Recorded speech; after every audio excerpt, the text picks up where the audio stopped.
Gloire soit rendue au Dieu d'Abraham, le Dieu d'Isaac, le Dieu de Jacob dans les cieux. Chers frères et sœurs de la dévotion matinale, que la bénédiction vous accompagne. Aujourd'hui, le lundi 26 janvier 2026, voici le thème que l'Éternel des armées nous a donné à partir du livre dévotionnel. La grâce de Dieu te suffit. La grâce de Dieu te suffit. Vous suivez le serviteur de Dieu, l'apôtre Sylvanus Ezin.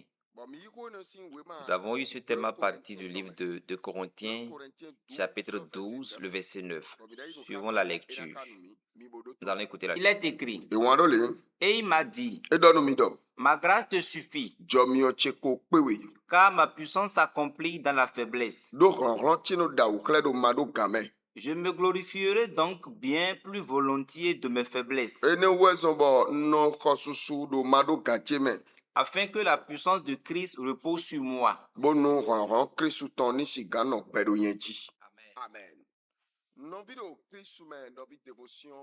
Chers frères et sœurs de la dévotion matinale, le thème d'aujourd'hui dit que la grâce de Dieu nous suffit. De temps en temps, nous pensons que c'est l'aide qui vient d'un homme qui doit forcément nous élever ou nous apporter la gloire, la bénédiction. Et nous attendons constamment l'aide humaine. Laisse-moi te dire que l'aide d'un parent, l'aide d'un oncle, l'aide d'une tante, d'un mari, d'une femme ou d'un membre de ta famille ne te donnera pas la suffisance. Mais c'est la grâce de Dieu qui va pourvoir tout en quantité pour toi. Tous ceux-là qui ont la grâce de Dieu réussissent à faire de grandes choses. Laisse-moi te dire une chose. Quelqu'un qui est à la prison, l'aide dont il a besoin, c'est que quelqu'un puisse plaider son cas, que quelqu'un puisse intervenir peut-être par l'intermédiaire d'un avocat pour qu'il puisse quitter la prison. Joseph, l'histoire de Joseph, par exemple, Joseph est dans la prison, et même à l'étranger. Il n'avait personne, il n'avait ni un avocat pour pouvoir plaider son cas. Mais il avait un Dieu. Il avait un Dieu dont la grâce était sur lui. Et cette grâce lui a fait sortir de la prison sans l'intervention d'un avocat ou d'un parent proche. Et il a quitté la prison, il est revenu devenir encore gouverneur, premier ministre de l'Égypte. C'est ça comment la grâce agit. Alors qu'il n'avait personne parce qu'il était à l'esclavage, il n'avait personne. Et encore à l'étranger, il y a encore ce problème qui est venu le saisir et lui a jeté à la prison. Laisse-moi te dire, tout le monde t'a fait dos, tout le monde t'a tourné dos. Laisse-moi te dire que Dieu ne t'a pas tourné le dos. Tu as demandé d'aide à gauche et à droite et il n'y a personne prêt. Il n'y a personne prête pour t'aider, mais Dieu te dit que sa grâce te suffit. C'est la grâce de Dieu qui se manifeste pour changer les histoires. C'est la grâce de Dieu qui se manifeste, qui se révèle pour faire entrer dans la bénédiction. Quand la grâce se révèle, on quitte la pauvreté pour la richesse.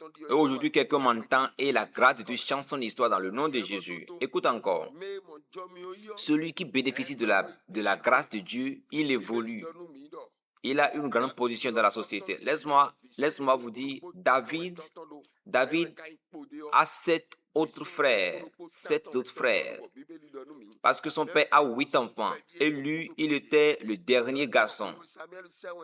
C'est pourquoi, lorsque Samuel envoya informer leur père n'avait pas imaginé un instant que David pourrait être compté parmi eux. C'est pourquoi on lui avait envoyé dans la forêt pour prêtre les brebis. Parce qu'un de ses grands frères allait devenir roi le jour-là. Selon leur plan, David serait dans la brousse et on viendrait lui dire « Ah, tel de tes grands frères a été élu roi. » Et lorsque Samuel vint, Dieu a refusé tous ceux-là, tous ses grands frères. Et il a dit, je veux celui qui est dans la brousse, celui qui est en train de prêter les brebis là. Et on est parti le chercher, il est revenu et il a reçu l'onction.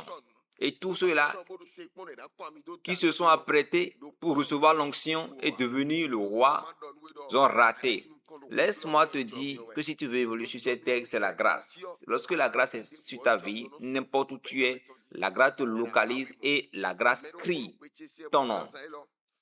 Il y a quelqu'un qui m'entend et la grâce qui doit t'amener à une bonne position te localise maintenant au nom de Jésus. La grâce fait que les portes s'ouvrent d'elles-mêmes facilement. La grâce fait qu'on évolue. Parce que Joseph en a reçu et il est devenu gouverneur. David en a reçu et devint roi d'Israël. Écoutons encore une autre façon, une autre sorte de grâce. David s'était marié à plusieurs femmes et il eut d'enfants de toutes ces femmes. Et la femme d'Uri, avec laquelle David commit l'adultère, à partir de cette femme, il eut Salomon comme fils.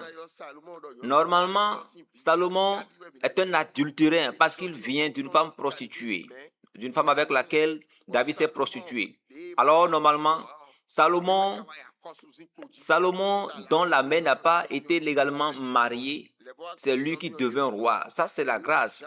Voyons encore une autre grâce. Dans Jean chapitre 8, la Bible nous dit qu'une femme adultère fut attrapée et elle était sur le point d'être lapidée parce qu'il était de coutume de lapider quiconque est attrapé en flagrant délit d'adultère.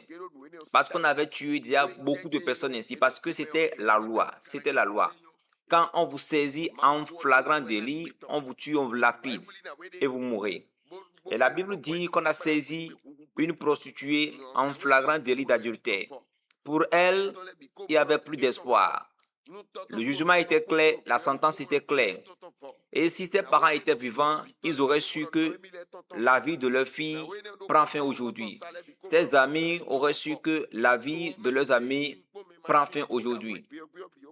Tous ceux-là qui l'avaient vu le jour-là l'auraient déjà conclu que ça, aujourd'hui, c'est la fin de sa vie. Cette vie, cette dame ne devrait pas vivre le jour-là. Elle devrait mourir ce jour.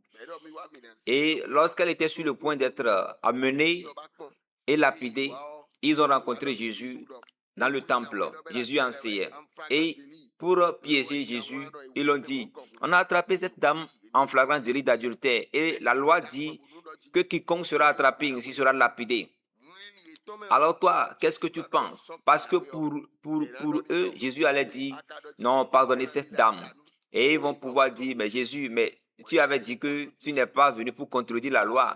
Maintenant, tu es en train de contredire. Ou soit si Jésus dit, allez lapider cette dame, ils diront à Jésus, mais tu nous as enseigné le pardon, non? Ça veut dire que ta parole ne rime pas avec le bon sens. C'est ce qui se passe. C'est ça qu'on appelle la grâce. Dans leur piège, dans leur intention de piéger Jésus-Christ, Jésus-Christ a commencé à écrire sur la terre. Et la signification, c'est pour dire, vous avez déjà écrit une sentence de mort sur cette femme, mais moi, j'écris une sentence de vie sur cette femme. Et je reçois une nouvelle loi selon laquelle cette femme ne mourra pas. Tous ceux-là qui avaient fait ça avant cette dame ont mouru.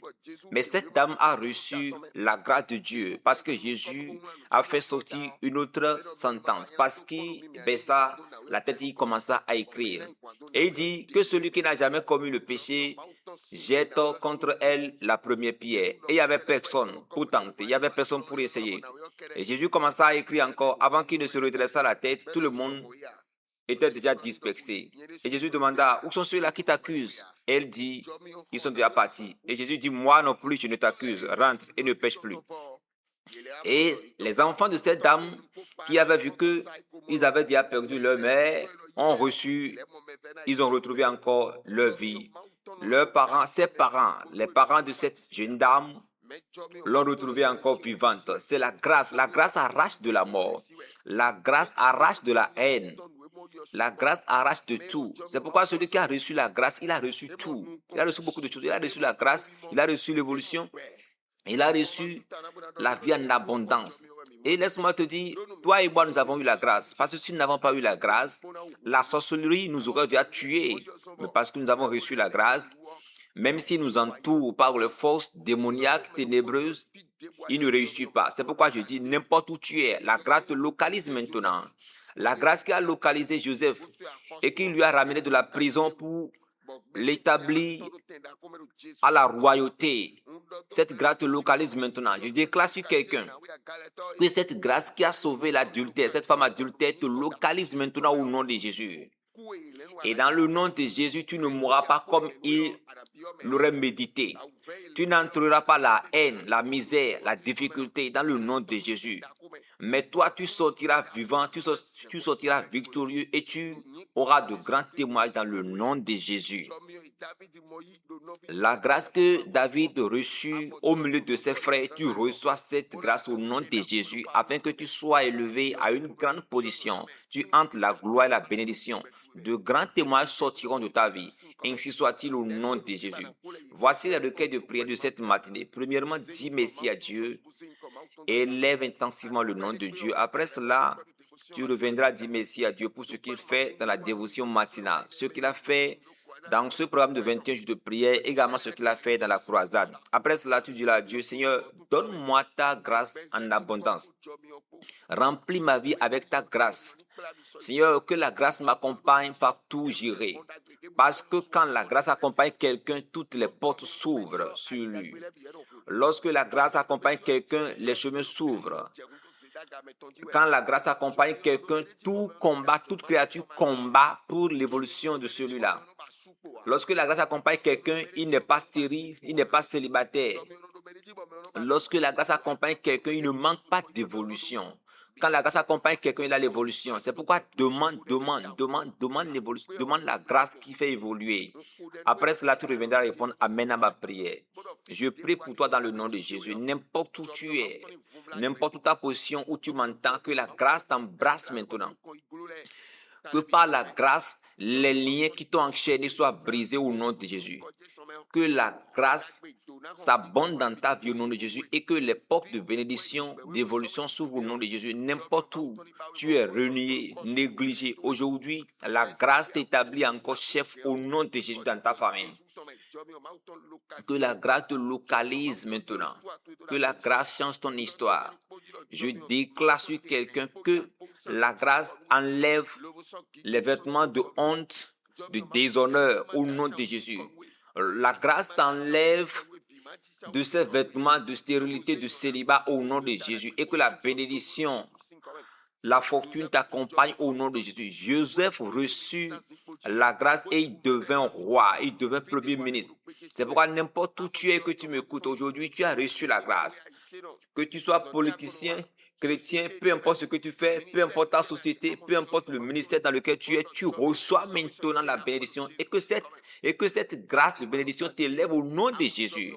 Le marché dans lequel tu vends, aujourd'hui tu reçois la grâce pour évoluer, pour prospérer au nom de Jésus. Tu reçois la grâce pour prospérer dans ton quartier au nom de Jésus. Dans ta famille paternelle ou maternelle, tu reçois la grâce pour évoluer. Et rien ne pourra plus éteindre ta lumière parce que tu deviens lumière après cette grâce. La grâce de Dieu te localise et t'enlève de la maladie et de la haine. La grâce t'enlève, t'arrache de la mort. Tu ne mourras pas dans cette difficulté. Tu ne mourras pas dans cette maladie parce que la grâce t'a localisé maintenant. La grâce t'accompagne, la faveur t'accompagne. La faveur t'a accompagné. À partir de maintenant, jusqu'à l'éternité, au nom de Jésus, nous avons prié. Chers frères et sœurs de la dévotion matinale, le Dieu d'Abraham, d'Isaac et de Jacob, que ce Dieu te bénisse. Je sais que tu es un enfant de Dieu. Je sais que tu es un enfant de Dieu. Et l'enfant de Dieu ne peut pas voir la construction de l'Éternel, du temple de Dieu en cours et laisser. Non.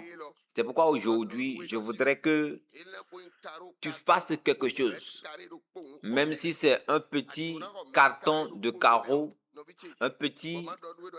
un mètre carré, tu peux payer par exemple. Ça là, ça ne te dépasse pas. C'est justement 10 000 francs. Parce que un mètre carré est à 9 000. Avec le transport, Le tout fait pratiquement 10 000. J'ai tout calculé. Donc, tu peux le faire. Parce que tu es un enfant de Dieu. Tu ne peux pas voir la construction de Dieu en cours et te permettre de laisser pour que ça reste ainsi. Non. Sème quelque chose et mon Dieu va te surprendre. Sème quelque chose et la pluie de grâce va te localiser et les bonnes portes vont s'ouvrir sur ta vie.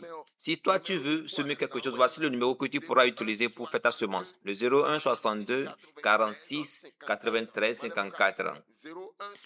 01 62 46 93 54.